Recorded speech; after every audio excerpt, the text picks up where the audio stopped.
আমি একটি আম, এখনো বেশ কাঁচা। তার মানে এই নয় যে আমি এখনো ছোট আছি, যথেষ্ট বড় হয়েছি। মায়ের কাছ থেকে শুনেছি আমাদের অনেক গুণাগুণ রয়েছে।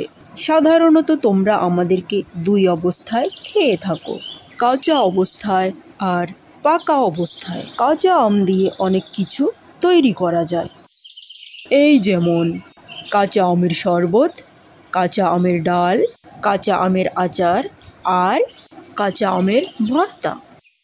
পাকা আম দিয়েও অনেক কিছু তৈরি করা যায়, এই যেমন জুস, চকলেট, আইসক্রিম আর জেলি।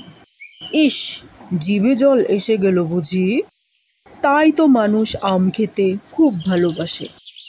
আম বছরে মাত্র কয়েক মাসের জন্যই আসে। চৈত্র বৈশাখ মাসে আমের মুকুল ফোটে, মধু মাসে আম পেকে যায়।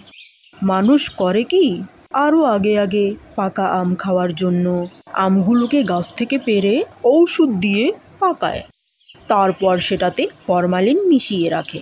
দয়া করে তোমরা এটা আর কখনো করো না, এটা শরীরের জন্য খুবই ক্ষতিকর। আমি কারো ক্ষতির কারণ হতে চাই না। তোমাদের যেমন পড়ালেখা করে মানুষের মতো মানুষ হতে মন চায়, আমারও তেমন গাছে গাছে ঝুলে ঝুলে পেকে পেকে রসালো আম হতে মন চায়। আমে রয়েছে নানা রকমের ভিটামিন, বিশেষ করে ভিটামিন এ, যা তোমাদের চোখের জন্য অনেক উপকারী। তো বন্ধুরা, এখন আমের সিজন। তোমরা বেশি করে ফরমালিন মুক্ত আম খাও, নিজেরা খাও, অন্যদেরকেও খাওয়াও। বিদায়, আল্লাহ হাফেজ। আসসালামু আলাইকুম ওয়া রাহমাতুল্লাহ।